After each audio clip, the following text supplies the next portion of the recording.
To close out our program, we turn to a visually stunning side of the AI world, the one that we've been talking about. Now we're going to see it in action again. Chris Valenzuela is the co-founder and CEO of Runway, a company that's pushing the boundaries of what's possible in terms of AI video generation and helping creators bring their ideas to life.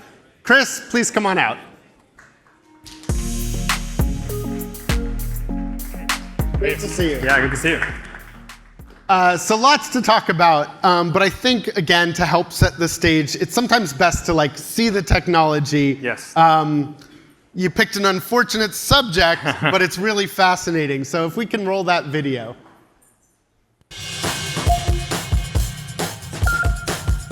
Houston, you are go for re-entry.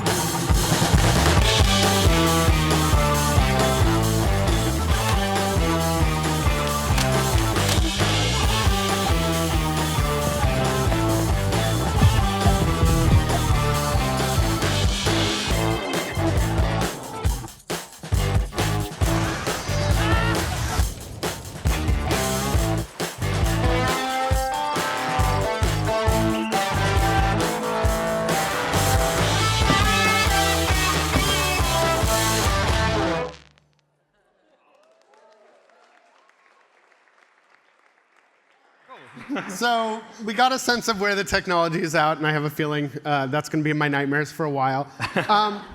What I was struck by was, to me, it showed this fascinating moment we're at. So there were moments when I looked at that, and I saw a piece of myself. And there were moments when I looked at that, and I was like, something's off, something's missing.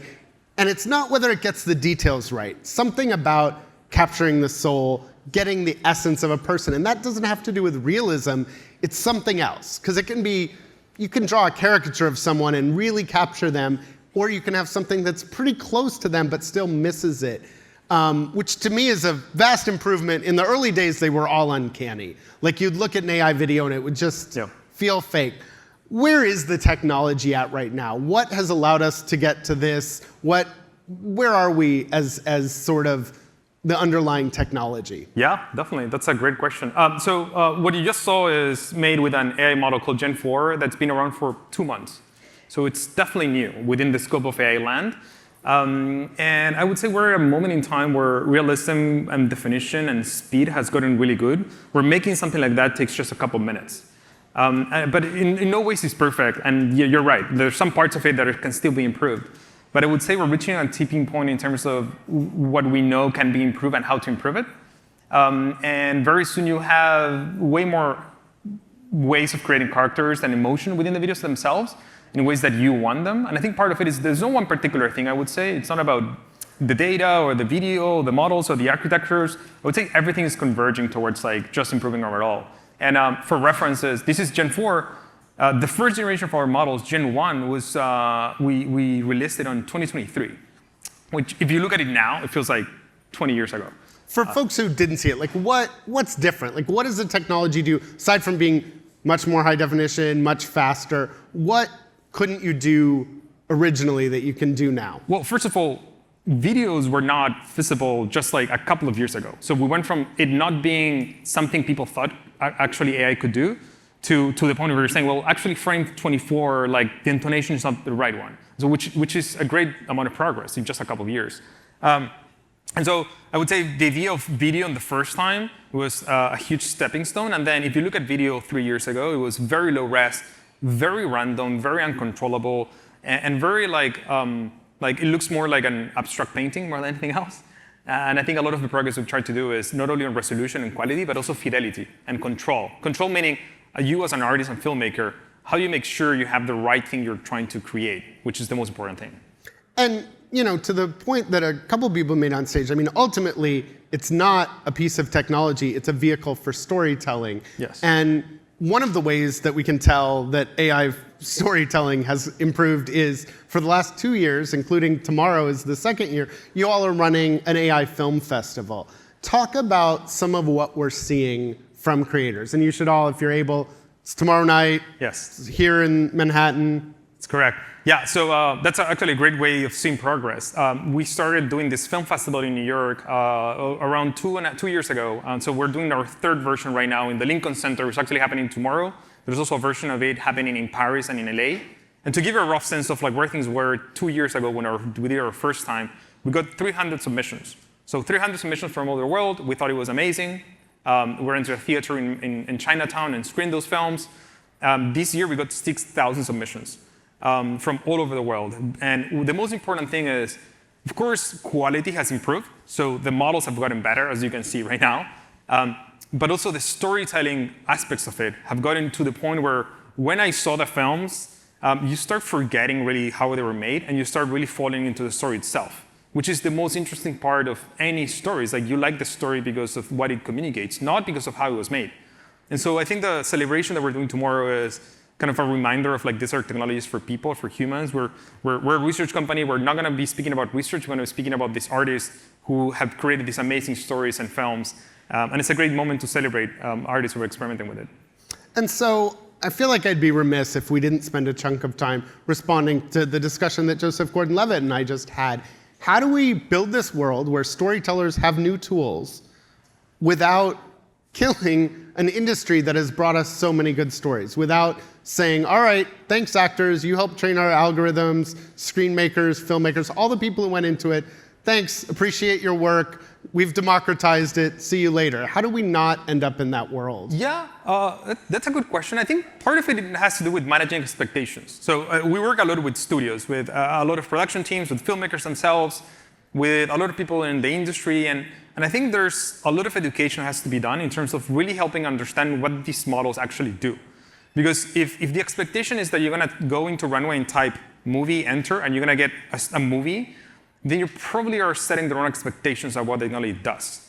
And so what it does is it helps you achieve a specific goal.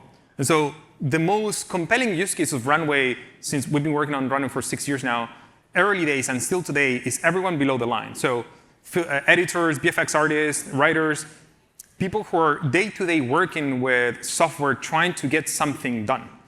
And if I can help you do that thing faster, that's great. You're still in control. You are the one who has the vision. But instead of spending your weekends on iterating on a node your director gave you, you can spend a day. And that's amazing. And so the tools that we have are tools that help you and augment you in getting there. They're not going to do the work for you. You're still pretty much in the center of it. And so, for example, in the film festival, every year that we host it, there's a common question I get from reporters, which is like, what prompts were used to make the films? And the answer is like, there's no one single prompt you use. I wish it was that easy. That's like going and asking a filmmaker what buttons they press on the camera to make a film, which is like, yeah, you press button, but that's not how you actually make films, you know? And so part of it, I think, is managing expectations and then helping people understand this new thing, because it's a new thing. It's definitely new. It works completely different from anything you've used in the past. So it takes time to adjust. So there's two things in there. One I want to dive into, but one we didn't address. So the one that's worth diving into is the idea that somehow Hollywood filmmaking is going to be replaced by me just typing a paragraph. You've kind of made the case that's not what it, like, yes, you can make a movie that way. No, you can't make a good movie that way. That, it's really honing the tool, again, just like other things Jeffrey Katzenberg was talking about, that tough transition from hand-painted cell animation to computer graphics. Toy Story is still great, not because it was computer graphics, but because it was a beautifully story well told. That is one piece of the creation and where we go from here. But it still doesn't address the fact that your tool, lots of tools, were based on models that were created based on a lot of human work. Doesn't that work deserve compensation? Or is it fair use to take every film ever made and use it to train an engine? Yeah, so I guess there are different parts of that question. The first one is this idea of what the models are actually doing, right? And so the expectations is that you're going to make movies, then you're probably going to have a different set of assumptions of how the compensation models around the tools should work in the first place. And the realization is that, again, these are not making entire feature films. It's helping the below-the-line folks just move faster through a lot of that process. And part of it, when it comes to understanding how the models are trained, is I've used the analogy a few times, and I think it might resonate as well now here, where like training a model is not about taking scenes or data points and then replicating those data points in your outputs. It's about learning about the world. It's about learning about what is characteristic of a specific data set, and you're learning patterns.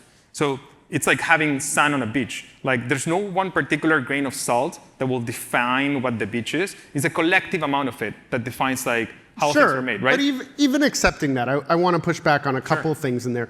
One, you still show some pretty specific grains of sand to make it out of, a lot of professional content, but also the idea that it's learning about the world, sure, but it's learning about the world in specific ways through actual human creations. What is the argument that they don't deserve some compensation and consent? Like to be able to say, yes, feel free, my grains of sand can help make a beautiful movie down the road, or saying, no, I don't want that. Sure. So the different types of data. So there's a lot of, like, for example, synthetic data, where you're just generating the data. A lot of data is not human in the sense that my understanding is I've created something. So there's different parts of how you build the models themselves. So I'm not saying there's no answer to the compensation part. We've done partnership with like companies. We've announced some where like we tap into that, where like we can do something where there's a particular large amount of data that we can work with. Let's figure out how. But I think, again, it goes back to what are the models actually trying to do here? And I get a lot of questions when I work with studios that people think that part of generating is kind of like taking specific scenes from different like movies and then collaging them together. And then so people want to have compensation for where those scenes were coming from. And there's no one scene where any of this is coming from. There's a music video we made for the film festival that it's a major artist that we're debuting tomorrow. And part of the conversation was like, all of it is generated. And part of it was like, what happens with the actors that are there? Like, what happens with the release forms? Well, there's no actors, it's all generated. So it kind of changes the nature of how you think about it in the first place by really setting up the expectation of what the models actually do. And so I think part of it is, I don't think there's one single answer, so we should compensate everyone or we should like work on this or that. I think it depends on how the models are trained, what data are fit into it, and every company has basically a different strategy. So if I take your guys' API and Google's API and a bunch of other video APIs and use it to create my own API, you're fine with that because it's not any one specific API? Yeah, these are general purpose tools. So these are tools that can be used in any way, shape, or form you want. And so, yeah, you can combine them in all sort of interesting ways. Yeah. So you don't mind if I build a new video model based on Runway's model? I mean, if you can, that would be great. We should hire you as a researcher. So talk about how this is being used beyond individual filmmakers. You announced today a deal with AMC. That's correct. Because again, one of the questions is where does this all lead? How does the world of professional video creation use these tools? What is AMC doing? Because it's not just on-screen stuff, but it is some on-screen stuff. It is. There's different parts. There's, of course, marketing materials that can be augmented or help, and you help the folks working on those materials to just move faster. There's a lot of pre-production and post-production that goes and can leverage Runway. We have a lot of people using Runway for like early parts of the production cycle as well, and then, of course, for like post-production. So there are different parts. I wouldn't say there's one single thing. It's more about understanding how useful this technology is. And what we're seeing the most in studios and in Hollywood is, again, finding ways in your pipeline of making things where you can fit the systems, and the systems can aid you at just moving at greater speeds, specifically with the level of complexity and demand that studios require. So we only have a little time left, and I want to touch on the competitive landscape, because Runway's kind of known for its video creation. It's like built this niche, and yet when I think of your competitors, I think of Google and some other really big folks that have access to a ton of data, that have access to tons of servers. How do you make sure that you don't get stepped on? And I'm sure this has been a concern from day one. So it is, but in a way, we started working on Runway when really it wasn't really a thing. Like I think that was the most striking thing about our vision is that we control our destiny and we're the ones setting up the tone. And I think the interesting thing for me is right now we're at the stage where like video seems to be the most relevant thing you can do with Runway, but really we're not a video company. We don't see ourselves as a video company. We're building toward this idea of simulation systems. And what I mean by that is you're generating pixels or videos in a way that seems very similar to the way we've created video before. And that's why it's very appealing for filmmakings and ads and videos. But I don't think that's the goal overall of this technology. You're going to get to a point where you're going to be able to generate these pixels, these media types in real time. When that happens, that's a new media format. So it's like 3D worlds, it's virtual worlds. Exactly. It's virtual environments. It's generated completely on real time.